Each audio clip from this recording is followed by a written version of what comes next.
Good morning, welcome back to my ঘরের মেয়ে channel. সবাই কেমন আছেন? আশা করি সবাই খুব ভালো আছেন। আমিও যে খুব ভালো আছি ঠিকঠাক বলতে পারবো না, শরীরটা ঠিক মতো ভালো নেই। তো এটা অনেক দিন আগেকার ভ্লগ, প্রায় শীতের শেষের দিকে আমার বিয়ের অ্যানিভার্সারি হবার পর তার পরেরই ভ্লগ। তো তখনকার ভ্লগ এখন এডিট করে ছাড়ছি। তখন থেকেই মোটামুটি শরীরটা খারাপ, সেই জন্য আর ভ্লগ কন্টিনিউ করতে পারছিলাম না। তো মাঝে মাঝে চেষ্টা করব ভ্লগ দেওয়ার, তো আপনাদের সাথেও কন্টিনিউ থাকার। তো সকাল সকাল এইদিকে ঘুম থেকে উঠে পড়েছি। উঠে পড়ার পর বিছানা গোছ করে নিলাম। শীতের সকাল বলতে তখন খুব শীত ছিল না, শীতের প্রায় শেষের দিকে। তো এদিকে ব্ল্যাঙ্কেট মশারি যা ছিল সব গোছ করে নিলাম। সকালে উঠে প্রত্যেকটা গৃহবধূর যা কাজ, নিজের ঘর সংসারের বাসি পাঠ আগে চর্চা কর, সেই রকম এইদিকেও আমি আমার ঘরটা ভালো করে গুছিয়ে নিচ্ছিলাম। আর ওইদিকে গোবর ছড়া দেওয়া, ধূপ দেখানো এইসব মা করে নিয়েছিল। আমার আগেই মা সকাল সকাল উঠে পড়ে, তো সেই সব কাজগুলো মাই করে নেয়। আমি সকালবেলা উঠে আমার নিজের ঘরটুকু পরিষ্কার করলে ব্যাস হয়ে যায়। যেদিন না মা বাড়িতে থাকে আমাকে অনেক সকাল সকাল উঠতে হয়, কেননা ওই কাজের দায়িত্বগুলোও তখন আমার উপর এসে পড়ে। তখন একটু সকাল সকাল উঠে পড়ি, উঠে ওই কাজগুলোও করে নিই।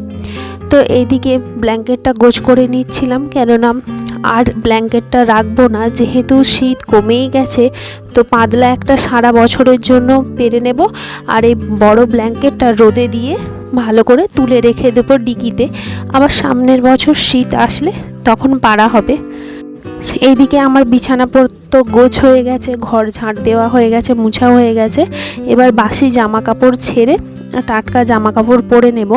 তো পরে নেওয়া হয়ে যাবার পর এইদিকে কালকে মা বানিয়েছিল দুধ পিঠে। তো কালকে আমি খাইনি, অনেক রকম খাবার খাওয়া হয়েছিল, সেই জন্য খাবারের উপর আর খাবার খেলাম না। সেই জন্য মা আমার জন্য আলাদা ডিশে করে রেখে দিয়েছিল। আজ সকালবেলা মুড়ি খাবার সময়ে এই দুধ পিঠেটা খেয়ে নিলাম। দুধ পিঠে আমার ভীষণ পছন্দের, তো তার জন্য মা একটু বেশি করেই রেখেছিল। এদিকে বাইরের দৃশ্য দেখতে দেখতে পিঠেটা খেয়ে নিলাম। আর তারপরে ওইদিকে রান্না বান্নার জোগাড়ও তো সব টুকটাক আছে। আমি এদিকে পড়াতে পড়াতে মা যদিও অনেকটা জোগাড় করে নেয়, বাকিটুকু যেটুকু থাকে হাতে হাতে আমি করে দিই। আর আজকে দুধ পিঠেটা খুব সুন্দর হয়েছিল, খেতেও বেশ ভালোই লাগছিল। ভেতরে সাদা নারকেলের পুর দেওয়া হয়েছিল, দারুণ খেতে লাগছিল কিন্তু। আর দুধ পিঠের মধ্যে বেশ একটু পিঠেগুলো ছোট ছোট হবে, পুর ভর্তি হবে, ওই রকম পিঠেটাই আমার বেশ ভালো লাগে। তো কাল রাত্রে যেহেতু বানিয়েছিল, ডিশে রাখা হয়েছে বলে চাপ হয়ে বসে গেছে। এইদিকে খাওয়া দাওয়া হয়ে যাবার পর আমি রান্নার দিকে চলে আসলাম। আজকে রান্না হচ্ছে মাছের ঝাল, বেশ একটু সর্ষে বান্না দিয়ে। আজকে আর আদা রসুন এরকম কিছু নয়, শুধুমাত্র সিম্পল একটু সর্ষে, জিরে, হলুদ, লঙ্কা যা গুঁড়ো মশলা হয় সেই সব দিয়ে, আর মাছের মাথা দিয়ে, আর মটরশুঁটি দিয়ে বাঁধাকপির তরকারি, বিরির ডাল, আর টক হয়েছিল মনে হয়। তো এইদিকে দেখুন আমাদের বাইরে সমস্ত রকমের মশলা আর ডাল, তারপরে শুকনো যে মশলাগুলো হয় সব রোদে দিয়ে গেছে। এগুলো অবশ্য আমাদের নয় আজকের, এগুলো আমাদের পাশের বাড়ির একটা দিদি ভাইদের। ওদের যেহেতু বাইরে রোদ তেমন থাকে না, আমাদের বাইরে রোদ থাকে বলে সমস্ত রকমের মশলা রোদে দিয়ে গেছে। এই শীতের দিনেই কি গরমের দিনে কি মশলাপাতি একটু করে রোদে দিয়ে দিলে তো সেগুলো খুব সারা বছর খুব ভালো থাকে।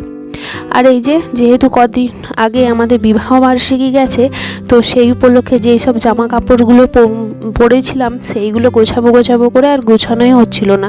তো আজকে রোদে দিয়েছিলাম, রোদটা বেশ ভালোই ছিল, গুছিয়ে আলমারিতে তুলে রেখে দিলাম। আর এইদিকে আপনাদের দাদাভাই আজ বাড়িতে আসছে সন্ধ্যাবেলা। আসার সময় ও এইদিকে এক প্যাকেট কাজু বিস্কুট আর বেশ ভালো বেদানা পেয়েছিল, সেই জন্য কয়েক কটা বেদানা নিয়ে আসছে। বেদানাগুলো ওইদিকে ঢালতেই আবার গড়িয়ে চলে গেল। সাথে আরও কিছু ছিল, সেইগুলো আমি ভিডিও করতেই ভুলে গিয়েছিলাম।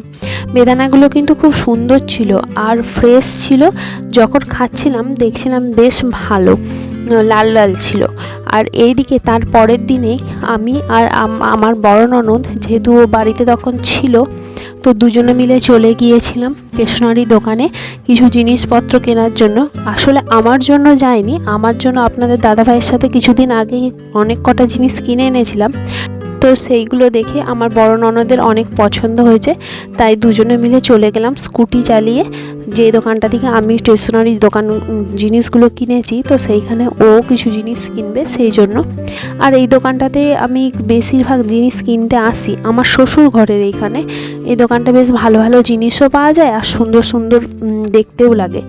এদিকে তারপরে সন্ধেবেলা করে নিয়েছিলাম চাউমিন, বেশ বাদাম দিয়ে, ডিম দিয়ে, বাঁধাকপি দিয়ে, সব রকম শীতের সবজি যেমন গাজর সব রকম দিয়ে চাউমিন করে নিয়েছিলাম। তো খেতে তো দুর্দান্ত লাগছিল, দেখতেও ইয়ামি ইয়ামি লাগছে। আমার চাউমিনটা খুব একটা ফেভারিট নয়, তো মাঝে মধ্যে খেতে ভালোই লাগে। তো এইদিকে আমি সন্ধেবেলা চাউমিন খেয়ে নিলাম। আর সন্ধ্যের দিক করে চাউমিন খেয়ে নিলে না, রাতের দিক করে আমি আর কিছু খেতে চাই না বেশি পরিমাণে খেয়ে নিলে। তো এইদিকে চাউমিন আমি এনজয় করতে থাকি।